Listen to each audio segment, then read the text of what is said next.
আল্লাহ রাব্বুল আলামিন আয়াতের মধ্যে বলছেন, ওয়ামা খালাকাতুল জিন্না ওয়াল ইনসা ইল্লা লিয়াবুদুন।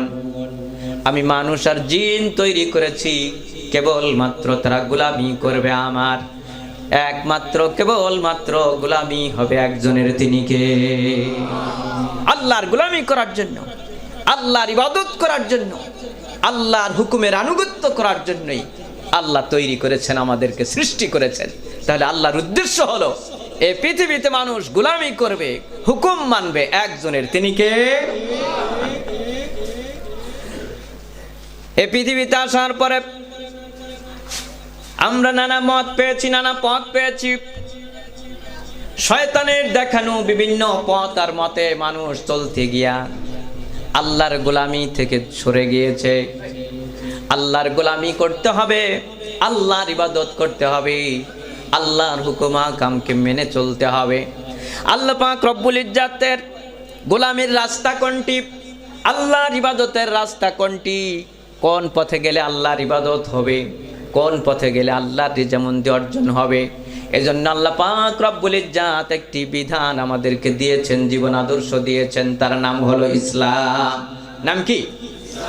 আল্লাহর রিজামন্দির রাস্তা, আল্লাহকে খুশি করার রাস্তা, আল্লাহর ইবাদত করার রাস্তা, আল্লাহর হুকুম পালনের রাস্তা হলো ইসলাম। রাস্তার নাম কি? এই পথ আর এই মত, এটা কি পৃথিবীর কোনো মানুষ বানিয়েছে? ইসলাম যিনি দিয়েছেন তিনি কে? আমার আপনার স্রষ্টা, তিনি আমাদেরকে ইসলাম দিয়েছেন। সৃষ্টি হিসাবে তার কর্তব্যই হলো স্রষ্টার আইন মানা। কার আইন মানা? সৃষ্টি হিসাবে বিধানই হলো, এটাই হলো স্বতঃসিদ্ধ আইন। সৃষ্টি যার, আইন চলবে তার। সৃষ্টি যার, জোরে বলেন, সৃষ্টি যার। ও সূর্য কার? সূর্য আইন মানে কার? চন্দ্র কার? আইন মানে কার? নদীগুলো কার? আইন মানে কার? বৃক্ষরাজি কার? আইন মানে কার? আমি আপনি কার? আইন মানব কার? আল্লাহ রাব্বুল আলামিন বলছেন, আলা লাহুল খালকু ওয়াল আমর, জেনে রাখো সৃষ্টি যার, হুকুম চলবে তার। ঠিক না? আল্লাহ রাব্বুল আলামিনের গোলামি করার জন্য একমাত্র তরিকা, একমাত্র পথ, একমাত্র রাস্তা, জীবন আদর্শ, সেটি হলো ইসলাম। পৃথিবীর কোন মানুষের বানানো নয়। এ জীবন আদর্শ যিনি দিয়েছেন তিনি কে? আল্লাহ রাব্বুল আলামিন বলছেন, ইন্নাদ-দীনা ইনদাল্লাহিল ইসলাম। আল্লাহ রাব্বুল আলামিনের পক্ষ থেকে তোমাদের জন্য মনোনীত একমাত্র জীবন আদর্শের নাম হলো ইসলাম। ইসলামই হলো একমাত্র তোমাদের জন্য মনোনীত জীবন ব্যবস্থা। কার পক্ষ থেকে? আল্লাহর পক্ষ থেকে। যেহেতু আল্লাহর পক্ষ থেকে নির্বাচিত, আল্লাহর পক্ষ থেকে মনোনীত, এজন্য ইসলামী পথ আর মত আদর্শ বাদ দিয়া অন্য কোনো পথ আর মত যদি কেউ অনুসরণ করে, মানুষের বানানো কোনো মত আর পথ যদি কেউ অনুসরণ করে, ওই পথের মধ্যে দুনিয়ায় কোনো কল্যাণ নাই, আখিরাতেও কোনো কল্যাণ নাই। জোরে কোন ঠিক না? আমার আল্লাহ রাব্বুল আলামিন বলছেন, ওয়া মান ইয়াবতাগি গায়রাল ইসলামি দীনান ফালান ইউকবালা মিন ওয়া হুয়া ফিল আখিরাতি মিনাল খাসিরিন। আল্লাহ রাব্বুল আলামিন বলেন, যে ব্যক্তি ইসলাম বাদ দিয়া অন্য কোন মতবাদ মতাদর্শ মেনে চলবে, আমি আল্লাহ তার পক্ষ থেকে তা কবুল করব না, এবং আখিরাতে ব্যক্তি চরমভাবে ক্ষতিগ্রস্ত হয়ে যাবে। ক্ষতির আরবি খুসরান মানে ক্ষতি। খুসরান মানে কি? ক্ষতি। আবার নোকসান মানেও ক্ষতি। কি মানে ক্ষতি? নোকসান। ক্ষতি দুই ধরনের হয়। একটা ক্ষতি হয়তো ব্যবসা করতে নেমেছে, কিছু ক্ষতি হয়েছে, লাভ করতে পারে নাই, শ্রম বৃথা গেছে, এটা একটা ক্ষতি। এটা একটা কি ক্ষতি। আবার ব্যবসা করতে নেমেছে, চালান সহ মার গেছে, এটাও ক্ষতি। এটাও কি ক্ষতি। দুই ক্ষতির মধ্যে পার্থক্য আছে না? নাই, পার্থক্য আছে। আল্লাহ রাব্বুল আলামিন ক্ষতির কথা বর্ণনা করতে গিয়া কুরআনুল কারীমে আখিরাতে ক্ষতির কথা যত জায়গায় আল্লাহ বলেছেন, আল্লাহ খুসরান শব্দ ব্যবহার করেছেন। তার মানে হলো, বন্ধু এই পৃথিবীতে যদি কেউ ব্যবসা করতে যে যদি লসও হয়ে যায়, হতে পারে এইবার লস হয়েছে, সামনে বারে আবার তার লাভ হয়ে পুষিয়ে যাবে। কিন্তু আখিরাতে যে ব্যক্তি ক্ষতিগ্রস্ত হয়ে যাবে, তার কিন্তু পুষানোর কোনো সুযোগ নাই, বরং সে চরমভাবে ক্ষতিগ্রস্ত হয়ে যাবে। তার ব্যবসায় টোটাল মার হয়ে গেছে, চালান সহ মার হয়ে গেছে। যেমন ওই ব্যক্তি চালান সহ মার হয়ে যাওয়ার কারণে দেউলিয়া হয়ে যায়, আখিরাতে যে ব্যক্তি ক্ষতিগ্রস্ত হবে সে চরমভাবে দেউলিয়া হয়ে যাবে। ঠিক না? কারণ আখিরাতে যদি কেউ ক্ষতিগ্রস্ত হয়, ও ক্ষতি পুষিয়ে দেওয়ার আর কেউ আছে কি? নামাজ কম পড়েছেন, 5 ওয়াক্ত কম পড়ে গেছে, 5 বছর নামাজ পড়েন নাই, 2 বছর রোজা রাখেন নাই, আখিরাতে ওটা রেখে দেওয়ার কোনো সুযোগ আছে? যারা বলেন আছে? আখিরাতে যে ধরা পড়ে যাবে, ক্ষতিগ্রস্ত হয়ে যাবে, তার ক্ষতি পুষানোর আর কোনো সুযোগ নেই। এজন্য আল্লাহ তাআলা আখিরাতের ক্ষতির কথা বলেছেন। যারা আখিরাতে ক্ষতিগ্রস্ত হবে, ওরা খালি ক্ষতিগ্রস্ত হবে না, ওরা দেউলিয়া হয়ে যাবে। জোরে কোন ঠিক না? সম্মানিত ভাইয়েরা, এজন্য আল্লাহ বলছেন, ইসলাম বাদ দিয়া অন্য কোন মতবাদ, মতাদর্শ, মানব রচিত আদর্শ যারা মেনে চলবে, ওরা শুধু ক্ষতিগ্রস্ত নয়, ওরা বরং দেউলিয়া হয়ে যাবে। ঠিক না? তাহলে দেউলিয়ার হাত থেকে বাঁচতে হলে একমাত্র জীবন আদর্শ হিসাবে ইসলামকেই মেনে নিতে হবে। জোরে করেন ঠিক না? ইসলাম ছাড়া অন্য কোনো মতবাদ, মতাদর্শ আমাদের মুক্তি, শান্তি দিতে পারে না। আর ইসলাম হলো সেই জীবন আদর্শের নাম যা শুধুমাত্র কিছু ধর্মীয় আচার অনুষ্ঠানের নাম নয়, বরং একজন মানুষের জন্ম থেকে নিয়ে শুরু করে দুনিয়ার কবর পর্যন্ত, শুধু কবর পর্যন্ত না, বরং হাসর, মিজান, ফুলসিরাত, জান্নাত, জাহান্নামের সমস্ত বর্ণনা, বিশদ আকারে বর্ণনা আল্লাহ পাক রব্বুল ইজ্জত দিয়েছে। ঠিক কি না? এমন কোনো দিক নাই, এমন কোনো বিভাগ নাই। আপনার পারিবারিক আইন, সামাজিক আইন, রাষ্ট্রীয় আইন, ব্যক্তিগতভাবে কি করবেন, পরিবার কেমনে চালাবেন, সমাজ কেমনে চলবে, আয় উপার্জন কেমনে হবে, যদি রাজনীতি করতে চান তাও কিভাবে হবে, তা কি ইসলামে আছে না? না? যারা বলেন আছে না? না, সমস্ত কিছুর বর্ণনা আল্লাহ পাক রব্বুল ইজ্জত রেখেছেন মহাগ্রন্থ আল কোরআনুল কারীমের মধ্যে। কিটার মধ্যে? আল্লাহ রব্বুল আলামিন বলছেন, মা ফাররাতনা ফিল কিতাবি মিন শাই, এমন কিছু নাই যার আলোচনা আমি আল্লাহ রব্বুল আলামিন করি নাই। সব খুলে খুলে বর্ণনা করে দিয়েছি। ফিহি তিবিয়ানান লিকুল্লি শাই, সব কিছুর সুস্পষ্ট বর্ণনা রয়েছে।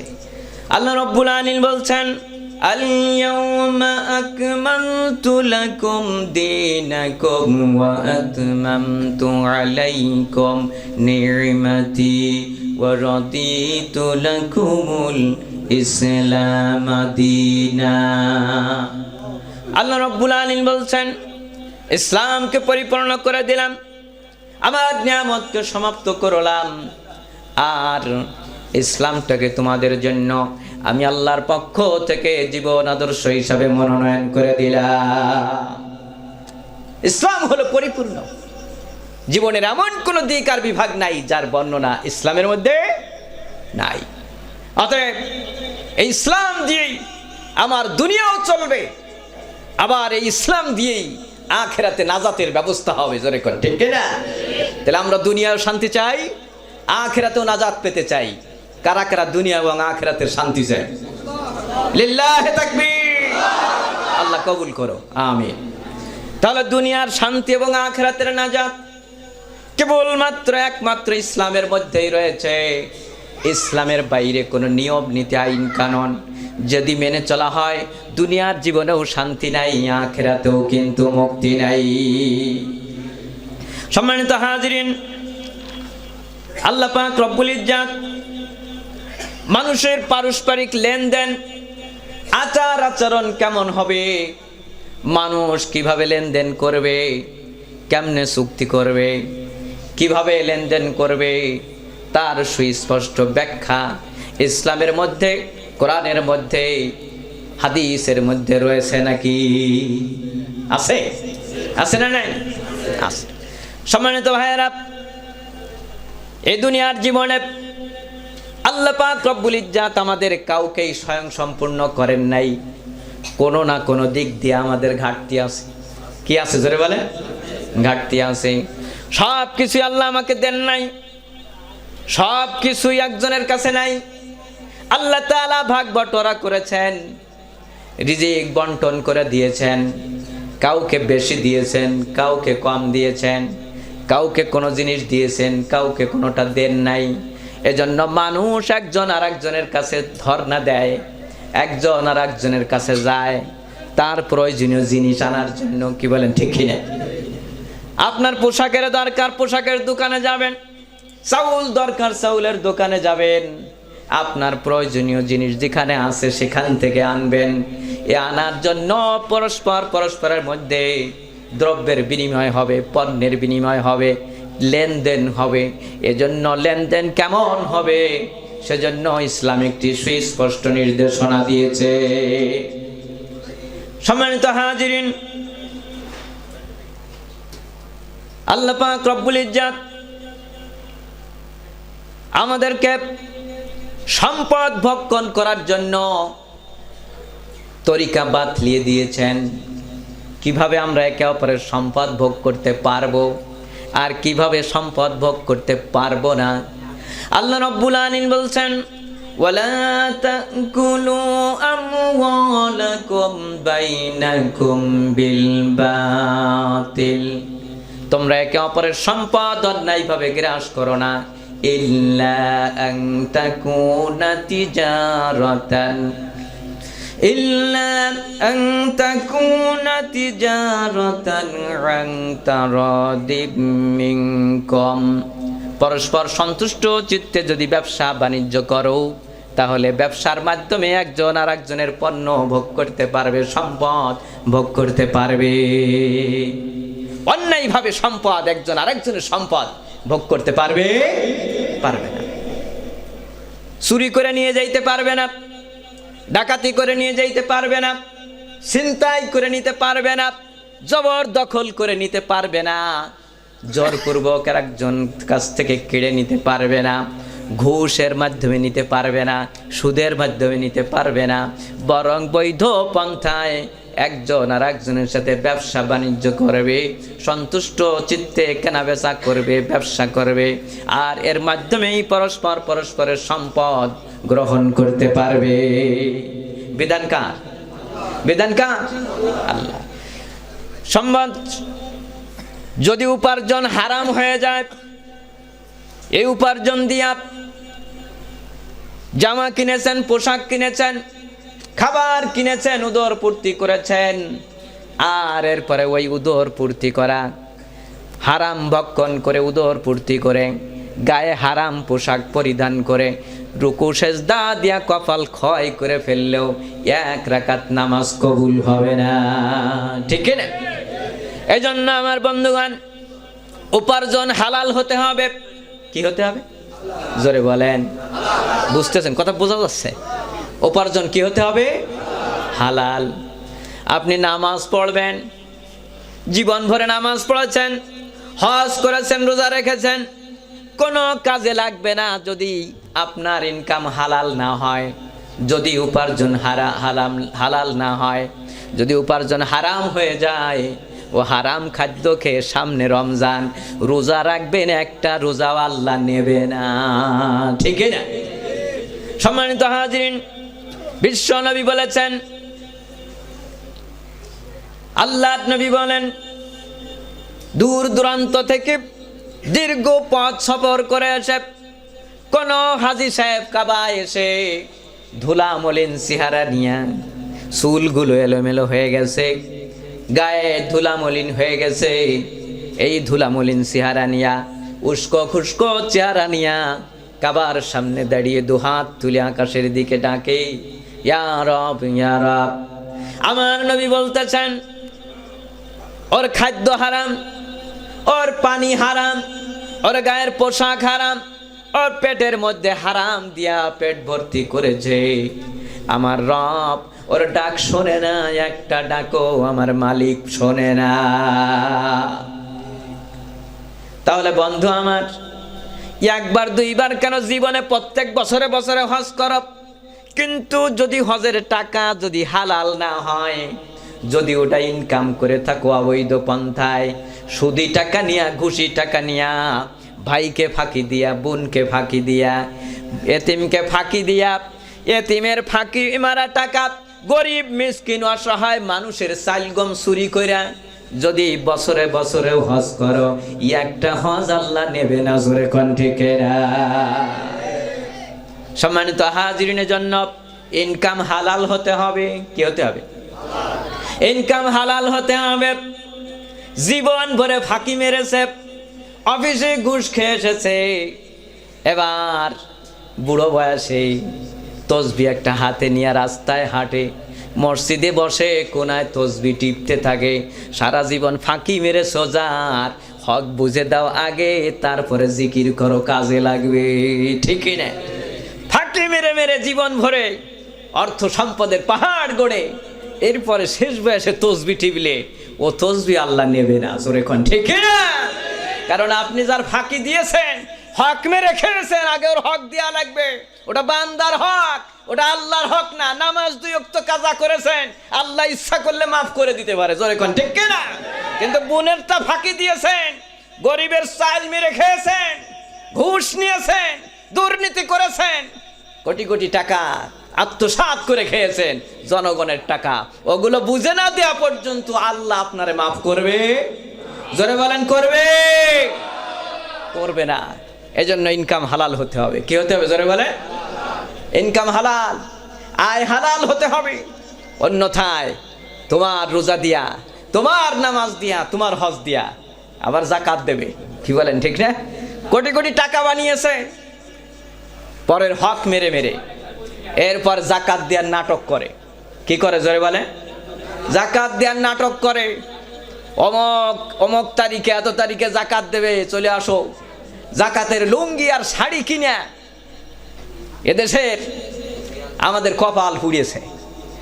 যাকাতের শাড়ি আর যাকাতের লুঙ্গি বলে ইসলামে কিছু আছে, কোরআন হাদিসের মধ্যে কিছু আছে, অথচ এদেশে যাকাতের দোকান নামে, যাকাতের শাড়ির দোকান, যাকাতের লুঙ্গির দোকান আছে। আর ওইগুলো কোন দোকান? ও জায়গায় যে মাল জিনিস পাওয়া যায়, বাজারের সবচেয়ে নিকৃষ্ট মানের শাড়ি আর লুঙ্গি যেটা, ওইটা হলো যাকাতের শাড়ি আর লুঙ্গি। জোরে কোন ঠিকই না? তোমার ও শাড়ি আর লুঙ্গি দিতে কইছে কিনা? ওগুলো দেওয়ার কি প্রয়োজন? এগুলো হচ্ছে গরিব মানুষকে ফাঁকি দেওয়ার আর এক নাম। জোরে কোন ঠিক না? আর উনি অ্যানাউন্স করেছে যাকাত দেবে, ওনার বাড়িতে যাকাত আনতে যাবে গরিব, আর গরিব যাকাত আনতে যে লাইনে দাঁড়ায় থেকে পাড়া খেয়ে মারা যাবে। ওই যে লোকগুলি তুমি ডেকে নিয়ে মারলে পাড়াইয়া, ওদের হিসাব আখিরাতে আল্লাহর কাছে দিতে হবে। জোরে কোন ঠিক না? যাকাত গরিবের হক, তোমার বাড়ি যেয়ে নেবে না, তুমি দিয়ে আসবা। কি বলেন ঠিক কিনা? ওটা লোক দেখানোর জন্য না, ওটা নাটক করার জন্য না, ওটা নাম করার জন্য না, ওটা করতে হবে কার খুশির জন্য? জোরে বলেন কার? তাহলে বন্ধু বলছিলাম, আল্লাহর নবী বলেছেন, লা ইয়াদখুলুল জান্নাতা জাসাদুন গুজিয়া বিল হারাম। যেই শরীরের রক্ত মাংস হারাম ভক্ষণ করে তৈরি হয়েছে, ওই শরীর আল্লাহর জান্নাতে যাবে না। ও শরীর আল্লাহর জান্নাতে যাবে না। ও শরীর নিয়ে আল্লাহর জান্নাতে ঢোকা যাবে না। ঠিক না? জান্নাত কোনো সুদখোর ঘুষখোরের জায়গা না, জান্নাত কোনো হারাম ভক্ষণকারীর জায়গা না। জান্নাত হলো হালাল উপার্জন করে প্রয়োজনে না খেয়ে থাকবে, কিন্তু পরের হক মেরে খাবে না। এই সমস্ত খাঁটি মুমিন, হালাল উপার্জনকারী, ইনকামকারী, ভক্ষণকারীর জন্য জান্নাত। জোরে কোন ঠিক কিনা? সম্মানিত হাজিরিন, আল্লাহর নবী বলেছেন, একটা হুকুম আল্লাহ রব্বুল আলামিন নবীদেরকে দিয়েছেন, আবার ওই হুকুমটা হুবহু আল্লাহ মুমিনদেরকেও দিয়েছে। কি বললাম? একটা হুকুম আল্লাহ নবীদেরকে দিয়েছেন, হুবহু ওই হুকুমটাই আল্লাহ মুমিনদেরকে দিয়েছেন। তাহলে এই হুকুমটার গুরুত্ব বেশি না কম? পিছনে কথা কি বোঝা যাচ্ছে? আমি আসলে বুঝতেছি না সাউন্ডের কিছু। তাহলে সম্মানিত হাজিরিন, আল্লাহ যে হুকুমটা নবীদেরকে দিলেন, ওই হুকুমটাই মুমিনদেরকে দিলেন। তাহলে আল্লাহ পাক রব্বুল ইজ্জাত যে হুকুমটা নবীদেরকেও দিলেন, আবার মুমিনদেরকেও দিলেন, ওই হুকুমটার গুরুত্ব আমাদের কাছে বেশি না কম? বেশি।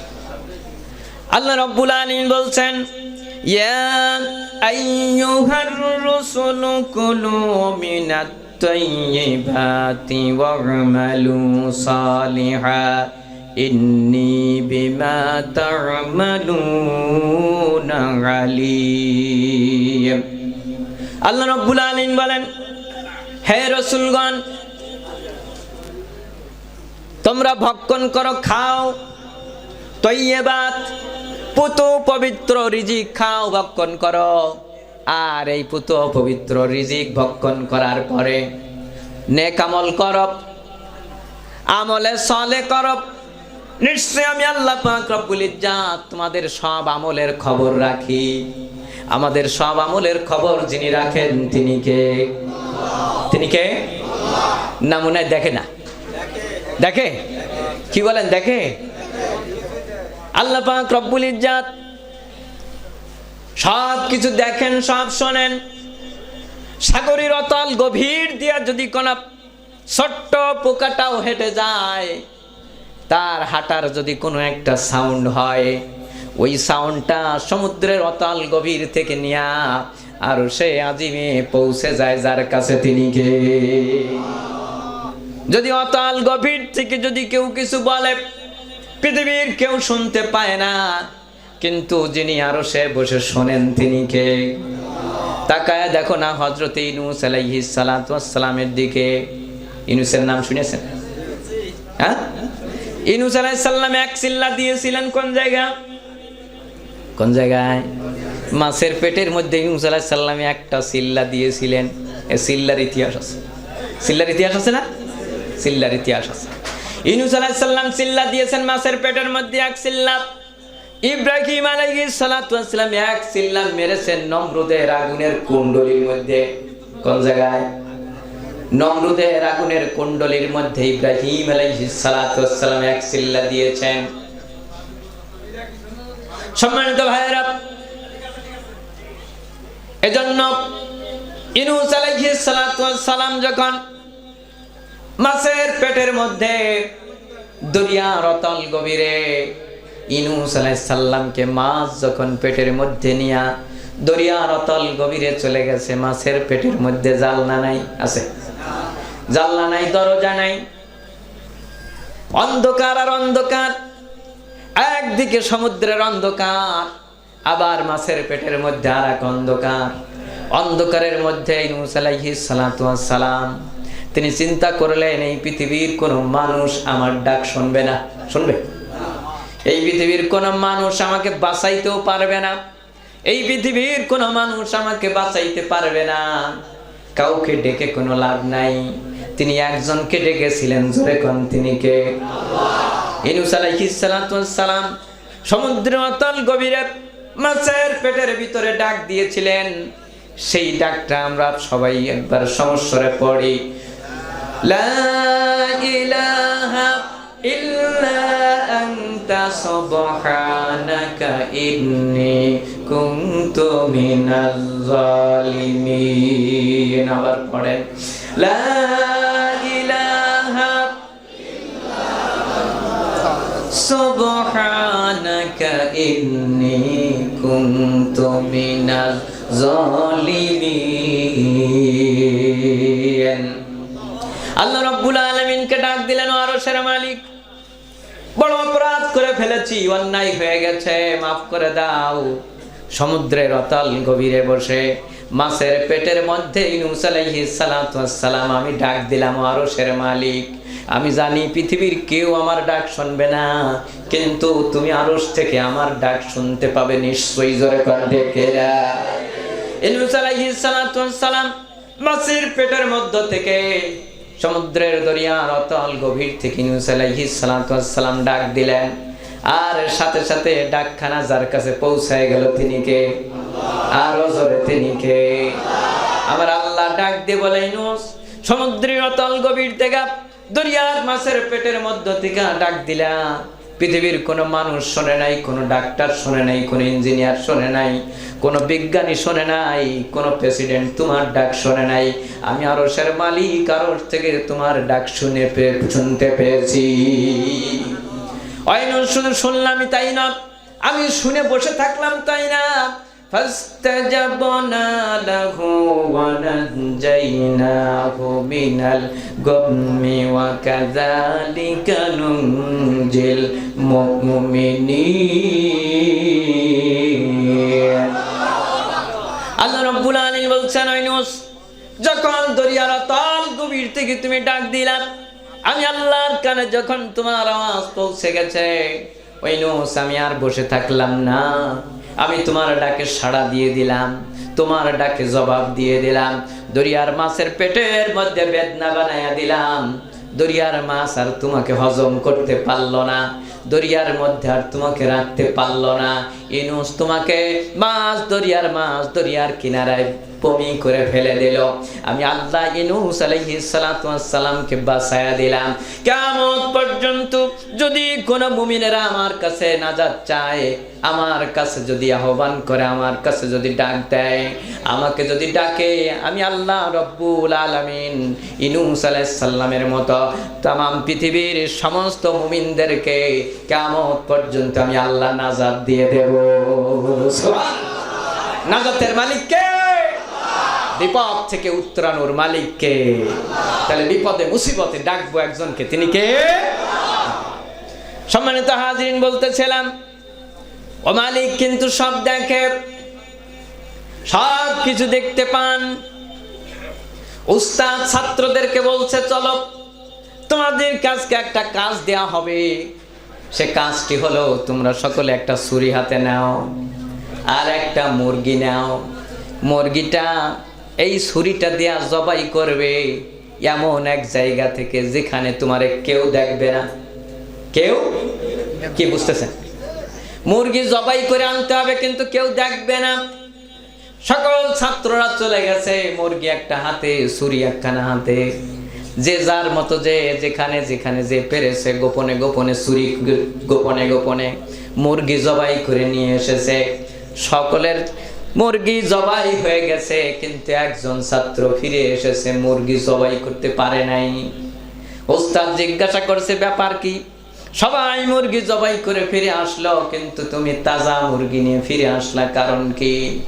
ছাত্র ডাক দিয়া বলছে, উস্তাদ, আমি যেখানেই গেলাম, আমি যত গোপনে যাই, যেখানেই আমি লুকাই, সেখানেই দেখতে পাই একজন আমারে দেখে। কয়জন দেখে? একজন আমারে দেখে। তার চোখকে আমি ফাঁকি দিতে পারলাম না, তার চোখকে এড়াই ফেলতে পারলাম না। বলেন তো দেখি সেই চোখটাকা? দুনিয়ার এমন কোন জায়গা নাই, এমন কোন জায়গা নাই যেই জায়গায় আমার আল্লাহর শাসন ক্ষমতা নাই, যেই জায়গায় আমার আল্লাহর নিয়ন্ত্রণ নাই, যেই জায়গায় আমার আল্লাহর দৃষ্টি নাই। तमाम পৃথিবীর সমস্ত জায়গায় আমার মালিকের দৃষ্টি আছে না? সম্মানিত হাজিরিন, এই পৃথিবীতে এমন অনেক জায়গা আছে যেই জায়গাগুলোতে দুনিয়ার ক্যামেরা চলে না। দুনিয়ার ক্যামেরা সেখানে নাজায়েজ। দুনিয়ার ক্যামেরা কি? নাজায়েজ, নট পারমিটেড, অ্যালাউ না। ওখানে দুনিয়ার কোনো ক্যামেরা চলবে না। ওই অন্ধকার জগতের মধ্যে যা হবে হোক, এই পৃথিবীর আলো বাতাসে তাকেও দেখতে পাবে না। দুনিয়ার সব ক্যামেরাও যদি তুমি বন্ধ করে দাও, বলো তো দেখি আমার মালিকের ক্যামেরা ওখানে সেট আছে না নাই? জোরে বলেন আছে না নাই? দুনিয়ার সব গোয়েন্দা বাহিনীর লোকেরা ওখানে ঢুকবে না, কোন সাংবাদিক ঢুকবে না, কোন ক্যামেরাম্যান ঢুকবে না, কোন ইউটিউবার ঢুকবে না, কোন টিভি চ্যানেলের সাংবাদিক সেখানে যাবে না। কিন্তু একজনের চোখ তুমি ফাঁকি দিতে পারবে না। জোরে বলো না তিনি কে? আমার আল্লাহ পাক রব্বুল ইজ্জত তোমার আর আমার খোঁজ খবর নেওয়ার জন্য দুইজন গোয়েন্দা পাশে দিয়েছেন, সদা সর্বদা আছে। আছে না নাই? বলেন তো দেখি ওই দুইজন গোয়েন্দা কারা? দেখি। কিরামান কাতিবিন, দুইজন ফেরেশতা আল্লাহ পাক রব্বুল ইজ্জত রেখেছেন আমার জন্য। যে দুইজন, ওই দুইজন আপনার জন্য না। আপনার জন্য যে দুইজন, ওই দুইজন ওই চাচার জন্য না। প্রত্যেকের পিছনে দুইজন করে সেট করে দিয়েছেন যিনি তিনি কে? এখন বলবেন এত ফেরেশতা কোথায় আল্লাহ? আল্লাহ পাক রব্বুল ইজ্জত ফেরেশতা তৈরি করেছেন আমাদের মতোই কয়জন না, অসংখ্য ফেরেশতা আল্লাহ পাক রব্বুল ইজ্জত তৈরি করে রেখেছেন। যেই ফেরেশতাদের কাজই হলো কেবল মাত্র একমাত্র আল্লাহর গোলামি করা। আল্লাহর হুকুম হওয়ার সাথে সাথে হুকুমের আনুগত্য করাই হলো তাদের কাজ। নাফরমানি করার মতো তাদের কোনো মেধাই নাই, বিবেকই নাই, তাদের মধ্যে এই স্বভাবই নাই। আল্লাহ তাআলা তাদেরকে যে স্বভাব দিয়েছেন তা হলো শুধুমাত্র আল্লাহর হুকুম মানা। আল্লাহর হুকুম মানা, আল্লাহর অবাধ্য হওয়ার স্বভাবই তাদের মধ্যে নেই। কত ফেরেশতা!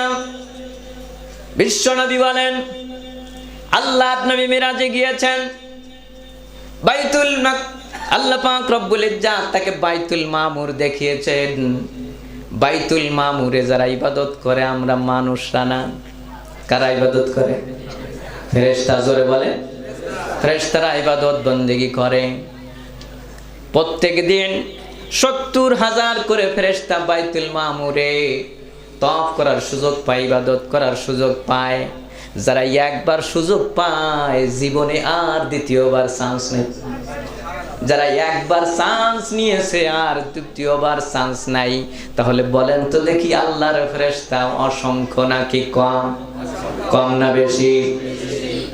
সম্মানিত ভাইয়েরা, আল্লাহ পাক রব্বুল ইজ্জতের ফেরেশতা আমাদের পিছনে এমন ভাবে গোয়েন্দাগিরি করছে, এই পৃথিবীর কোন গোয়েন্দা যদি আমার পিছনে থাকে, ও গোয়েন্দারে কিন্তু আমি বশ করতে পারি কিনা? দুনিয়ার গোয়েন্দা আমার পাশে থাকবে, কিছু টাকা পয়সা দিলে ও কিন্তু আর কলম দিয়ে লাগবে না। কি বলেন ঠিক কিনা? আছে না নাই? দুনিয়ার গোয়েন্দা কিন্তু টাকা দিলে কলম বন্ধ হয়ে যায়। যদি আমার ক্ষমতা বেশি থাকে, বেশি মাস্তানি করবি না, তুই চাকরি শুদ্ধ বাড়ি ঘটাই দেবো। কি বলেন ঠিক কিনা? ক্ষমতার দাপট দিয়া কিন্তু ও গোয়েন্দার কলম বন্ধ করে দেওয়া যায়। কিন্তু আমার আল্লাহ পাক রব্বুল ইজ্জত এমন গোয়েন্দা সেট করেছে, তোমার টাকা দিয়া কিন্তু ও গোয়েন্দার কলম বন্ধ হয় না। হয় নাকি? আল্লাহর ফেরেশতা ঘুষ নেবে নাকি? যারা বলেন নেবে? আরে দেবেন কি করে? দেখেনি তো না। কি বলেন ঠিক না? দেবেন কি করে? ও ফেরেশতা কিন্তু আপনার ক্ষমতারও ভয় করে না। আপনি প্রেসিডেন্ট হন, জজ ব্যারিস্টার মুনসিফ যাই হন, আপনি আমেরিকার প্রেসিডেন্ট বুশ হইলেও তাতে কিছু আসে যায় না। আপনি কোন জায়গার কোন প্রেসিডেন্ট, এই ক্ষমতা দিয়ে আমার আল্লাহর ফেরেশতার কলম কিন্তু বন্ধ হয় না। আমার আল্লাহ পাক রব্বুল ইজ্জতের ফেরেশতার কিন্তু কোন জায়গায় যাইতেও কিন্তু আপনি বারণ দিতে পারবেন না। দুনিয়ার সব সাংবাদিকের ক্যামেরা বাইরে, আমার আল্লাহর ফেরেশতার ক্যামেরা কিন্তু মধ্যেই থাকবে। জোরে কোন ঠিক না? তোমার জীবনের যত কীর্তি আছে, ভালো কীর্তি আর কুকীর্তি, সব কীর্তিগুলো আমার আল্লাহ পাক রব্বুল ইজ্জতের গোয়েন্দারা ঠিকই ডায়েরি করে নিয়েছে। জোরে কোন ঠিক না? এজন্য আখিরাতে যখন কাফির মুশরিক বেঈমানেরা দেখতে পাবে আমলনামা কিন্তু সবার দেখা লাগবে, ও পড়াও লাগবে। কি বলেন ঠিক না? দুনিয়ায় স্কুল কলেজ ভার্সিটিতে পড়ো আর না পড়ো, আল্লাহর আমলনামা কিন্তু পড়া লাগবে। তখন শিক্ষিত যিনি বানায় দিবে তিনি কে? আরো জোরে তিনি কে? বান্দা পড়বে, অবাক হয়ে যাবে। আল্লাহ বলছেন মালি হাযাল কিতাবি লা ইউগাদিরু সাগীরাতাও ওয়ালা কাবীরাতান ইল্লা আহসাহা। আল্লাহ রাব্বুল আলামিন বলেন, সেদিন নাফরমান কিন্তু এই কিতাব দেখার পরে আফসোস করবে আর বলবে, হায় হায় কেমন কিতাব, জীবনের ছোট কাজটাও বাদ পড়লো না, বড় কাজটাও বাদ পড়লো না। কেউ জানতো না, কোনো সাংবাদিক জানতো না, কোনো মানুষ জানতো না, কোনো ক্যামেরায় ফুটেজ নাই, অথচ সেটাও কিভাবে আমার আমলনামার মধ্যে ঢুকে গেল, কিভাবে জীবনের ছোট বড় সব কাজগুলো ইনক্লুড হয়ে গেল। অবাক হয়ে কোনো লাভ নাই, সব কিন্তু সেদিন আমলনামার ডায়েরির মধ্যে পাওয়া যাবে। জোরে কোন ঠিক না? সম্মানিত হাজিরিন, তাহলে আমার আল্লাহর চোখকে ফাঁকি দেওয়া যায় না, এটাই হলো তাকওয়া।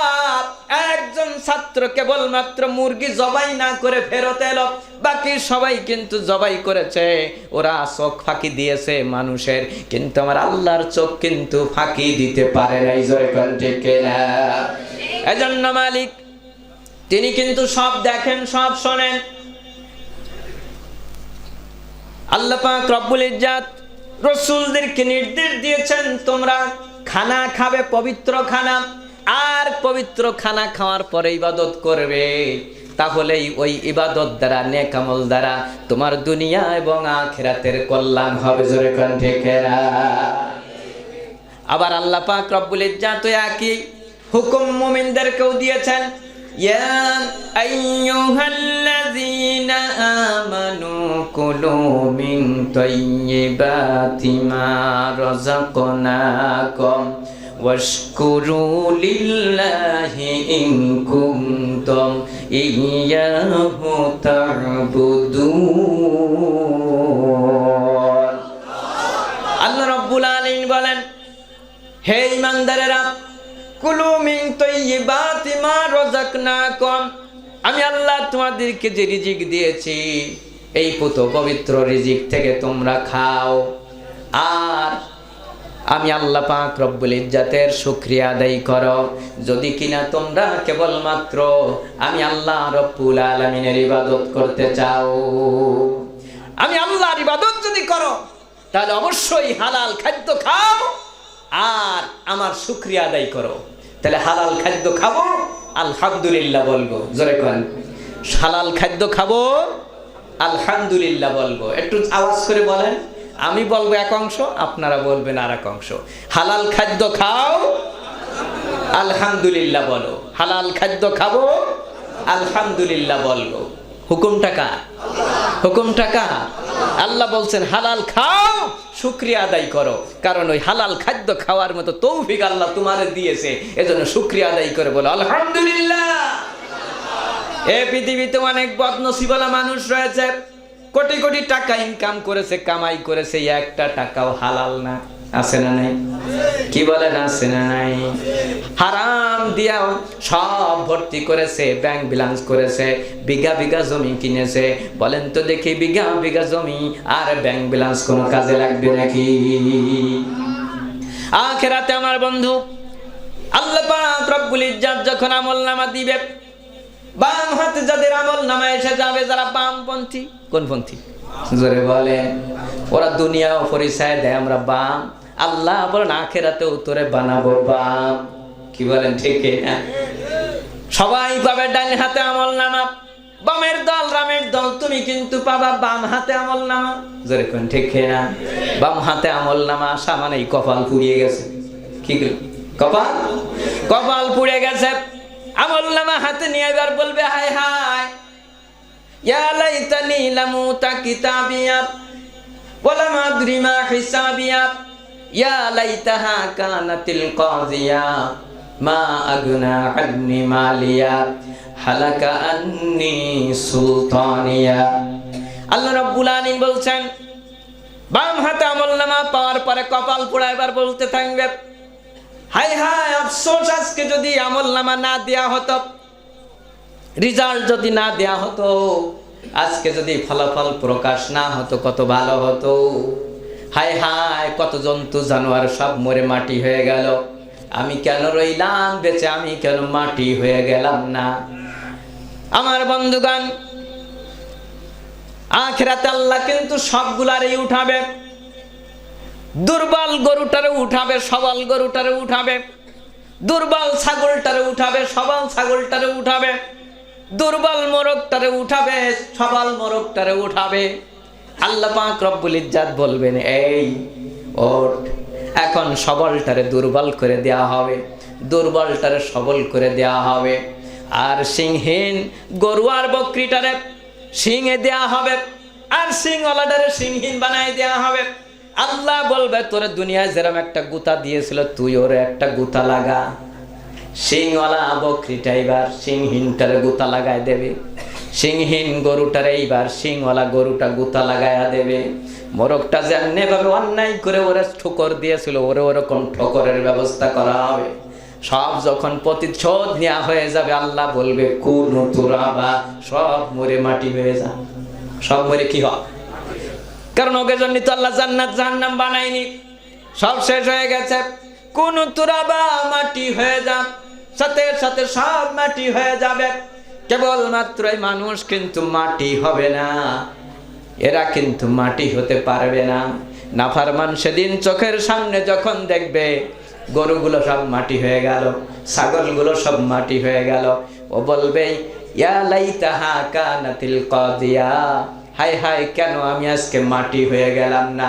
শুকরগুলো মাটি হয়ে গেল, কুত্তাগুলো মাটি হয়ে গেল, আমি কেন বেঁচে রইলাম। মানুষ আশরাফুল মাখলুকাত, শুকর কুকুর হয়েও জন্ম নিলে ভালো হতো। আখিরাতে সেই আফসোস করবে। জোরে কোন ঠিক না? সম্মানিত হাজিরিন, আখিরাতে আফসোস করে লাভ নাই, দুনিয়াতে আফসোস করা লাগবে। দুনিয়াতে যদি আফসোস করে, অনুশোচনা করে, তওবা করে ফিরে আসতে পারো, মালিক তোমারে রহমতের কোলে জড়াইয়া নেবে। ঠিক না? আমার বন্ধুগণ, আল্লাহ পাক রব্বুল ইজ্জাতের হাবিব বলছেন, ও আমার সাহাবীরা, উন্মুক্ত মরুভূমির ভিতরে, মরু প্রান্তরে কোন ব্যক্তি যদি তার বাহন উটটি হারিয়ে ফেলে, আর ওই উটটি খুঁজে খুঁজে তন্ন তন্ন করে খোঁজার পরেও যদি না পায়, ক্লান্ত শ্রান্ত হয়ে উটের মালিক যখন বসে পড়ে, এমন সময় যদি দেখতে পায় তার হারানো উটটি তার সামনে দাঁড়িয়ে আছে, ও লোকটা খুশি হবে না বেজার হবে? আরো জোরে বলেন। সাহাবে একরাম বলছে, রাসূলুল্লাহ, ও যে কত খুশি হবে তা ভাষা দিয়ে বোঝানো যাবে না। কারণ এই বিপদের সময়ে এই বাহনটি তার সামনে এসে দাঁড়িয়ে গেছে, ও মহা খুশি হয়ে যাবে। আমার নবী বলছে, শোনো, যদি কোনো পথ ভোলা বান্দা, যদি কোনো আল্লাহ ভোলা বান্দা যদি পথ ভুলে নাফরমানি করতে করতে শেষ সময়ে এসেও যদি আমি আল্লাহ পাক রব্বুল ইজ্জাতের দরবারে ফিরে আসে, যদি অনুশোচনা করে, তওবা করতে পারে, আল্লাহ পাক রব্বুল ইজ্জাতের পথ ভোলা বান্দা যখন আল্লাহ বলে ডাক দেয়, আমার আল্লাহ পাক রব্বুল ইজ্জাত ওই উটের মালিকের চাইতে বেশি খুশি হয়ে যায়। সম্মানিত ভাইয়েরা, দুনিয়াতে আফসোস করতে হবে, আখিরাতে আফসোস করে কোনো লাভ নাই। নাফরমান সেদিন আফসোস করবে আর বলবে, হায় হায়, অন্যায় পথে সুদ খেয়ে, ঘুষ খেয়ে, দুর্নীতি করে, 2 নাম্বারি করে, পরের তা ফাঁকি দিয়া, ফাঁকি মেরে যত অর্থ সম্পদ গুছিয়েছিলাম, ব্যাংক ব্যালেন্স করেছিলাম, বিঘা বিঘা জমি করেছিলাম, মা আগনা আন্নি মালিয়া, কোথায় গেল আমার সম্পদ? আজকে তা কোনো কাজে লাগলো না। জোরে করে ডেকে না। কাফনের কাপড়ে কিন্তু পকেট নাই, ওখানে কিন্তু 5 টাকা কেউ দেবে না। দেবে? জোরে কর, দেবে? কোটিপতি মারা যাবে, খালি হাতে চলে যাবে, কাফন কাটা হবে, একটা পকেটও কিন্তু বানানো হবে না। বানাবো? আমরাই তো বানাই, পকেট বানাবো? কোনো পকেট তৈরি হবে না। তোমার কোটি কোটি টাকা কিন্তু কাফনের সাথে কেউ কবরে দেবে না, আর কবরে দিলেও তা থাকবে না। কি বলেন ঠিক কিনা? ওটা কিন্তু কবরেই পয়সা মাটি হয়ে যাবে। আখিরাতে তুমি উঠবা কিন্তু শূন্য হাতে।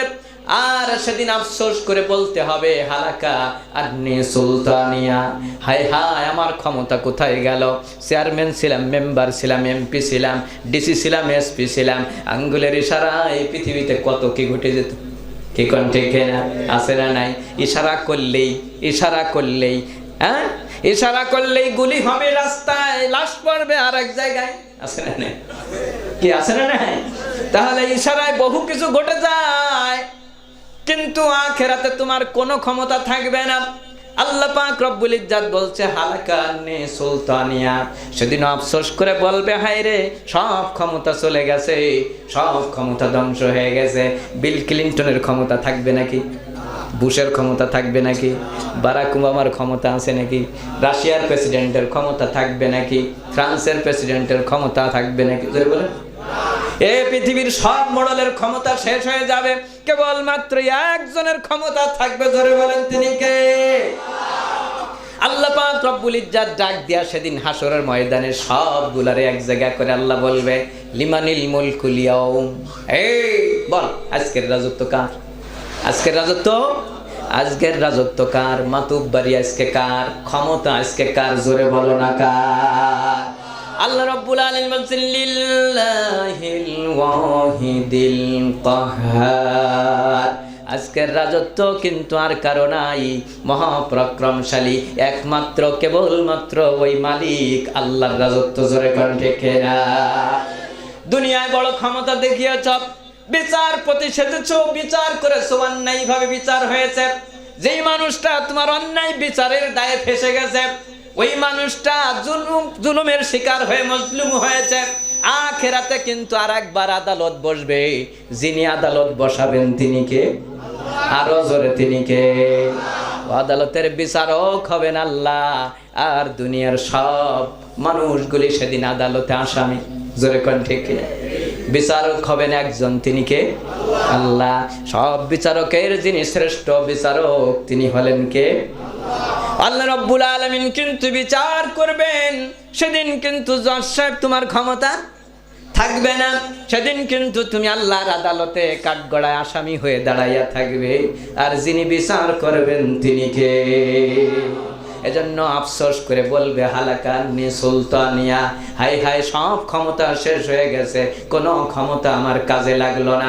তাহলে যেই ক্ষমতার প্রয়োগ করে, যেই ক্ষমতা প্রয়োগ করে অবৈধ ইনকাম করেছ, জুলুম করেছে, নিপীড়ন করেছ, ওই ক্ষমতা কাজে লাগবে না, ওই অর্থ সম্পদ তোমার কোনো কাজে লাগবে না। আখিরাতে আফসোস করবা যখন মালিক আমার ডাক দিয়ে ফেরেশতাদেরকে বলবে খুজুহু ফাগুল্লুহু সুম্মাল জাহিমা সাল্লুহু, ধর পাকড়াও কর, মাজায় বেড়ি লাগা, দড়ি লাগা, টানতে টানতে জাহান্নামের মধ্যে ফেলাইয়া দে। কোন জায়গা ফেলাবে? জোরে বলেন কোথায়? জাহান্নামের ওই জেলখানার মধ্যে ফেল। ওর আফসোস শোনার সময় নাই এখন, ওরে জাহান্নামের মধ্যে ফেলে দাও। জাহান্নামই হলো আজকে ওর জন্য উপযুক্ত জায়গা। ওর ওই জেলখানায় কিন্তু এমন শাস্তি হবে, দুনিয়ার শাস্তির সাথে তার কিন্তু কোনো তুলনা নাই। ঠিক না? লা ইউআযযিবু আযাবাহু আহাদ ওয়া লা ইউসিকু ওয়াসাকাহু আহাদ। আল্লাহ বলছেন সেদিন এমন আযাব আমি আল্লাহ দেব, কোনদিন জীবনে তা চোখে দেখো নাই, ও আযাব কিন্তু কেউ দিতেও পারে না। আর সেদিন এমন ধরা আমি আল্লাহ ধরব, কোনো ফাঁক ফোকর থাকবে না, ছুটে যাওয়ার মতো কোনো সুযোগ কিন্তু থাকবে না। দুনিয়ায় হাই হ্যালো কবে, হ্যালো কমার সাথে সাথে ছেড়ে দেবে।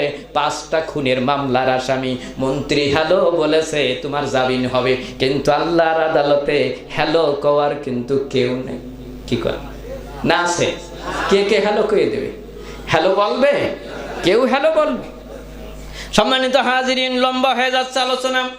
আল্লাহ পাক রব্বুল ইজ্জাত বলছেন ইয়াউমা ইয়াফিরুল মারউ মিন আখিহি ওয়া আবিহি ওয়া উম্মিহি ওয়া সাহিবাতিহি ওয়া বানি।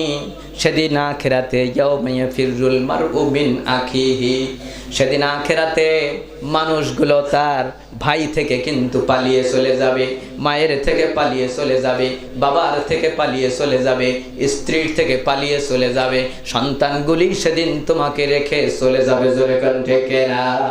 এই পৃথিবীতে বন্ধু ভাই ভাইয়ের জন্য দৌড়ায়, ভাই ভাইয়ের জন্য বিপদে এগিয়ে যায়, কিন্তু আখিরাতে যখন ভাই দেখবে আল্লাহর আদালতে ভাই আসামি হয়ে দাঁড়িয়ে গেছে, ভাই কিন্তু তোমাকে পরিচয় দেবে না। আল্লাহর আদালতে বাপ যখন দেখবে সন্তান আসামি হয়ে দাঁড়িয়ে গেছে, বাপ কিন্তু সেদিন সন্তানের পরিচয় দিয়া সন্তানকে বাঁচাইতে যাবে না, অবশ্যই সেদিন বাপ কিন্তু সন্তানকে রেখে চলে যাবে। সন্তানগুলি যখন দেখতে পাবে বাপ আসামির কাঠগড়ায় দাঁড়িয়ে গেছে, সেদিন সন্তানগুলি বাপকে বাঁচাইতে যাবে না। এই দুনিয়ায় কোনো বাপ যদি বিপদে পড়ে সন্তান দাঁড়িয়ে থাকতে পারে না, কিন্তু আখিরাতে আল্লাহর আদালতে বাপ যখন আসামি থাকবে, কোনো সন্তান সেদিন বাপকে বাঁচানোর জন্য এগিয়ে যাবে না।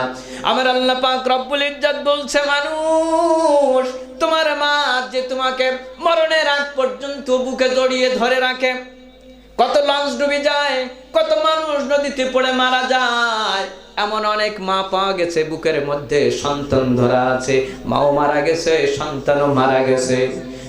মা কিন্তু জীবনের শেষ মুহূর্ত পর্যন্ত সন্তানকে আগলিয়ে রেখেছে, ছেড়ে দেয় নাই।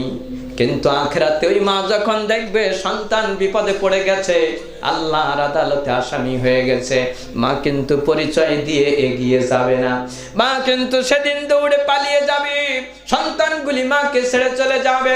আল্লাহ বলছে, মানুষ যে স্ত্রীকে একখানা ভালো কাপড় পরানোর জন্য, যে স্ত্রীর মুখে হাসি ফোটানোর জন্য, যার সুখের জন্য তুমি ঘুষ খেয়েছ, সুদ খেয়েছ, দুর্নীতি করেছ, 2 নম্বরই করেছ, ওই স্ত্রীও কিন্তু আখিরাতে তোমার পরিচয় দেবে না।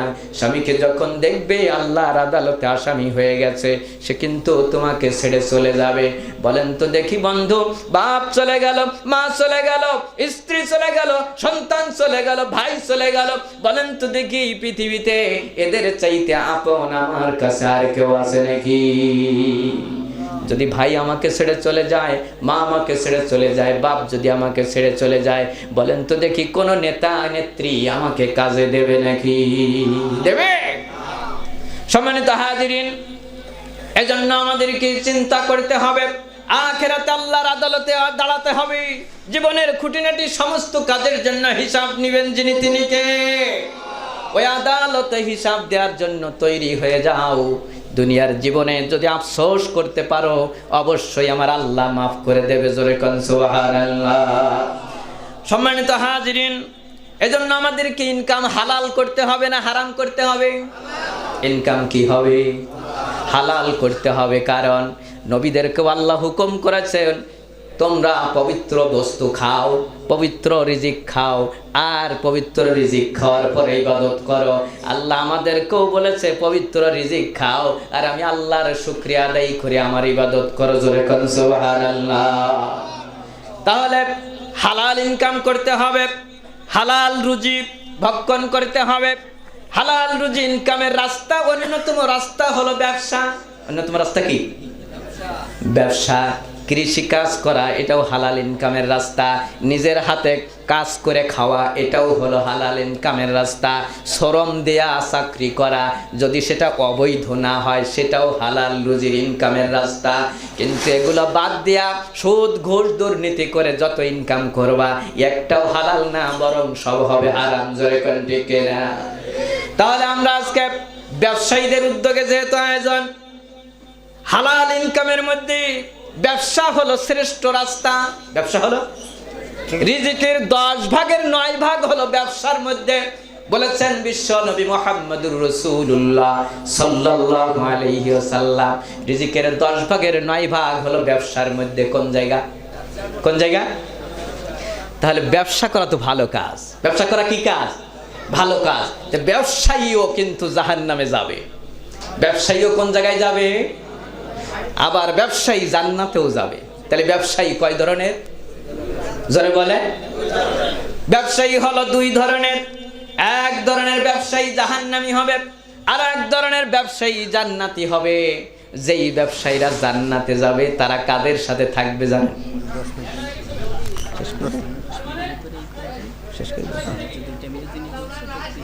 আচ্ছা দেখতে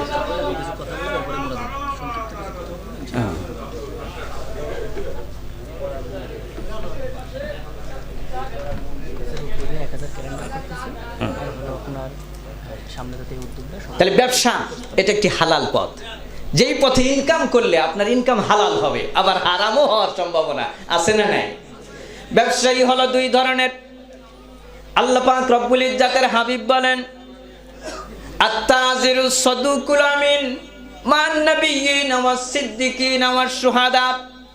যেই ব্যবসায়ীরা হবে সত্যবাদী, যেই ব্যবসায়ীরা হবে আমানতদার বিশ্বস্ত, তারা আখিরাতে নবীদের সাথে জান্নাতে থাকবে, তারা আখিরাতে সিদ্দিকদের সাথে জান্নাতে থাকবে, তারা শহীদদের সাথে আল্লাহর জান্নাতে থাকবে। জোরে কোন সুবহানাল্লাহ।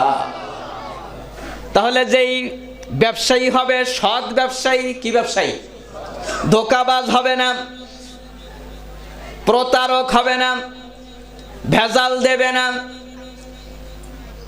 যেই ব্যবসায়ী বিশ্বস্ত হবে, যাকে সবাই বিশ্বাস করবে, এমন বিশ্বস্ত ব্যবসায়ী যদি হয়, তাহলে সে শহীদদের সাথে, নবীদের সাথে, সিদ্দিকদের সাথে আল্লাহর জান্নাতে থাকবে।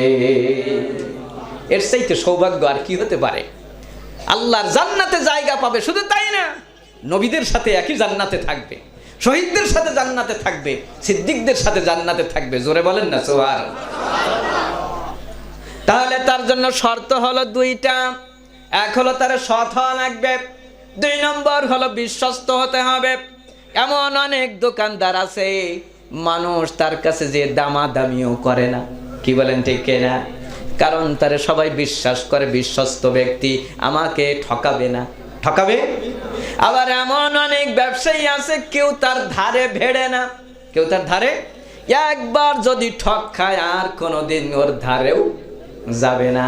এমন ঠকবাজ ব্যবসায়ীও আছে না নাই? সম্মানিত হাজিরিনের জন্য আল্লাহর নবী বলেছেন, আত-তুজ্জারু ইউবাসুনা ইয়াউমাল কিয়ামাহ ফুজ্জারা ইল্লা মান ইত্তাকাল্লাহ ওয়া বাররা ওয়া সাদাকা। আখিরাতে কাল কিয়ামতের ময়দানে ব্যবসায়ীরা ফাসেক, ফাজের, পাপিষ্ঠদের কাতারে থাকবে। কাদের সাথে থাকবে? কাদের সাথে? জোরে বলে।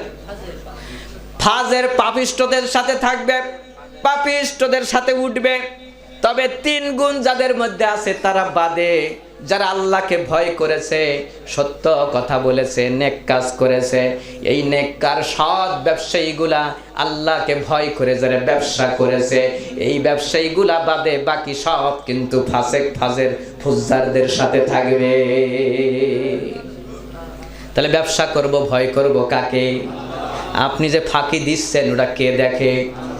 ধোঁকাবাজি করেছেন ওটা কে দেখে? আপনি যে ভেজাল দিয়েছেন ওটা কে দেখে?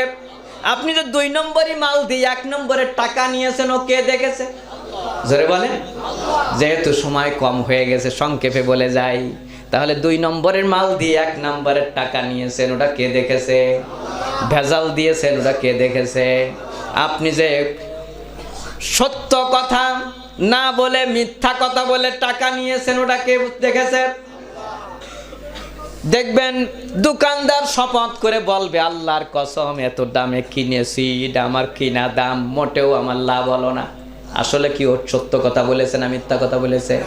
এরকম যদি শপথ করে কোনো দোকানদার বেচা কিনা করে, তার ধারেই যাবেন না, কারণ ও কিন্তু মিথ্যাবাদী, এতে কোনো সন্দেহ নাই।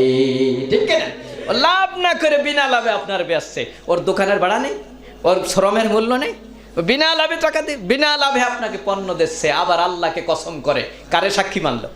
কারে সাক্ষী মানলো? আল্লাহরে সাক্ষী মেনে মিথ্যে কথা কয়। তাহলে এরকম ব্যবসায়ীর ধারে যাব না, বরং তার ব্যবসা করে ইনকাম যা করছে ওটা হালাল না হারাম? জোরে বলেন, হালাল না হারাম? সম্মানিত হাজিরিন, আল্লাহ পাক রব্বুল ইজ্জাত বলছেন, কুল মা ইনদাল্লাহি খায়রুম মিনাল লাহবি ওয়া মিনাত তিজারা ওয়াল্লাহু খায়রুর রাযিকিন। আল্লাহ রাব্বুল আলামিন বলেন, ও বান্দা, তুমি ব্যবসায় যা পাবা, তুমি এই ধোঁকাবাজি তামাশা করে যা পাবা, এর চাইতে আমি আল্লাহর কাছে কম আছে না বেশি আছে? আরো জোরে বলেন, কম না বেশি আছে? আমি আল্লাহর কাছে ওর চাইতে অনেক বেশি এবং উত্তম জিনিস তোমার জন্য রয়ে গেছে। আর রিজিকের মালিক কিন্তু তুমি নও, রিজিকের উত্তম রিজিক দাতা হলো আমি আল্লাহ। ঠিক না? রিজিক কে দেয়? কে বন্টন করে? বন্ধু আমার, দোকানদার দোকান রেখে নামাজ পড়তেও যায় না, আছে না নাই? দোকান থেকে গেলে খরিদ্দার এসে ফেরত যাবে এই ভয়। কিন্তু বন্ধু, তোমার রিজিক তো তুমি ব্যবস্থা করো না। তুমি নামাজ পড়তে যাবে, তোমার রিজিকের ফয়সালা যিনি করবেন তিনি কে? দোকানে বসে থাকবা, নামাজের সময় একজন খরিদ্দার আসবে না। দোকানের শাটারটা টেনে তুমি মসজিদে যাও, নামাজ পড়ে এসে দেখবা 10 জন দাঁড়ায় গেছে। আমার বাস্তব কথা বলতেছি, শোনেন। টার্মিনালে নামাজ পড়েছি, টার্মিনাল নড়াইল টার্মিনালে জামে মসজিদে আসরের নামাজ পড়েছি। এক দোকানদারের সামনে এসে দাঁড়িয়েছি। দোকানদারের সামনে অনেক ভিড়, আমি একটু দূরেই দাঁড়িয়ে আছি। দোকানদার সব চলে যাওয়ার পরে আমাকে বলতেছে, ভাই নামাজের আগে গেলাম, একটা লোক নাই। নামাজ পড়তে গিয়েছি শাটার টেনে, এখন আপনার চোখের সামনেই দেখলেন কতজন দাঁড়ায় আছে। আশেপাশে এতগুলো দোকান, আমার তো দিতে দেরি হচ্ছে। 10 মিনিট 15 মিনিট দাঁড়ায় থাকে, আমার কাছ থেকে মাল নিল, কিন্তু পাশের দোকানে গেল না। কে ব্যবস্থা করে? আরো জোরে বলেন, কে ব্যবস্থা করে? রিজিকের ফয়সালা তোমার আমার হাতে নয়, রিজিকের ফয়সালা যার হাতে তিনি কে? এজন্য বন্ধু আমার, ধোঁকাবাজি নয়, ভেজালগিরি নয়, ধান্দাবাজি নয়, ধোঁকা দিয়ে যারা ব্যবসা বাণিজ্য করে। আমার নবী মদিনার বাজারে ঢুকলেন। কোথায়? জোরে বলেন। মদিনার বাজারে নবী আমার ঢুকেছেন। খাদ্যের স্তূপ দেখতে পেলেন। আল্লাহর নবী গুদামের খাদ্যের স্তূপের মধ্যে হাত ঢুকাইয়া দিলেন, হাতের মধ্যে ভিজে গেল। আল্লাহর নবী হাত বের করে বলছে, এই স্তূপের মালিক, খাদ্যের মালিক, কি ব্যাপার, কি পাইলাম এটা? বলছে, রাসূলুল্লাহ, আকাশ থেকে পানি বই পড়েছে, এজন্য ওগুলি ভিজে গিয়েছে। আল্লাহর নবী বলছে, তাহলে কেন ওই ভিজাটা উপরে রাখলে না? মানুষ তো দেখতে পারতো এটা ভিজা। কি বলেন, ঠিক না? তুমি কেন এটা উপরে রাখলে না? আল্লাহর নবীর সাথে সাথে ঘোষণা করে দিলেন, ও সাহাবী শোনো, মান গসা ফালাইসা মিন্নি, যেই প্রতারক, ধোঁকাবাজ ব্যবসায়ী, ও কিন্তু আমার উম্মত না। আল্লাহর নবী যদি বলে তুমি আমার উম্মত না, জীবন ভরে কপাল ক্ষয় করে দিবা, সিজদা দিতে দিতা, একটা সিজদাও তোমার কবুল হয়ে জান্নাতে পৌঁছাবে না। জোরে কোন ঠিক না? তাহলে ধোঁকাবাজি করা যাবে না, মিথ্যার আশ্রয় নেওয়া যাবে না, ভেজাল দেওয়া যাবে না। এখন খালি ভেজালই দেয় না, আবার বিষও খাওয়ায়। কি খাওয়ায়? জোরে বলে। বিষ খাওয়ায়। খাদ্যের মধ্যে ভেজাল দিতে দিতে এখন আর ওই ভেজাল নাই, এখন টাটকা বিষ দিয়া মানুষগুলো মারার বুদ্ধি করেছে। এমন টাটকা ধোঁকাবাজ ব্যবসায়ী সমাজে আছে না নাই? আবার ওজনে কম দেবে।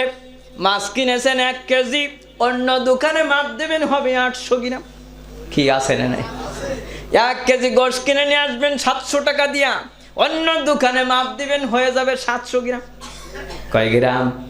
তাহলে মাঝখান দিয়া এই যে কমাকমি, ওজনের কমাকমি, এটা যে ফাঁকিবাজি করেছেন, ওটা কেউ না ধরতে পারলো, আমি হুজুর ধরতে পারি নাই, কিন্তু একজনের নজর এড়াই নাই, তিনি কে?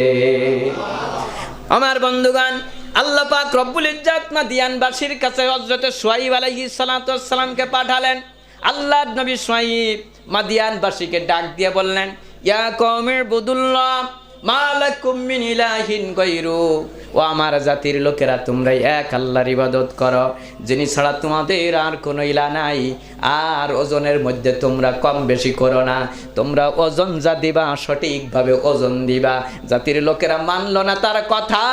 আমার মালিক শাস্তির জন্য, শাস্তি দেওয়ার জন্য রেডি হয়ে গেলেন। প্রচন্ড গরম দিয়ে দিলেন, প্রচন্ড গরমের তাপে অতিষ্ঠ হয়ে গেল। আল্লাহ পাক রব্বুল ইজ্জত 1 খণ্ড মেঘ দাঁড়া করাইয়া দিলেন মাঠের মধ্যে। উন্মুক্ত মাঠের উপরে 1 খণ্ড মেঘ দাঁড়ায়া গেল। জাতির লোকেরা মনে করলো ওখানেই শান্তি আছে।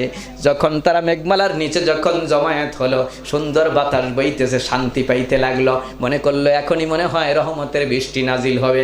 আল্লাহ রহমতের বৃষ্টি দিলেন না, বরং আগুন বৃষ্টি দিয়া আর নিচের থেকে ভূমিকম্প দিয়া সমূলে ধ্বংস করে দিলেন। জোরে কণ্ঠে কেরা?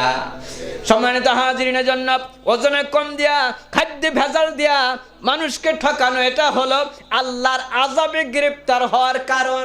আল্লাহর আযাবে গ্রেফতার হওয়ার কারণ। এজন্য লেনদেন ঠিকঠাক মতো করা লাগবে। জোরে কণ্ঠে কেনা? এখন মাল নিয়েছেন বাকি, দেওয়ার কথা 3 দিন পরে, 3 দিন আর 30 বছরেও হলো না। কি বলেন, আছে না নাই?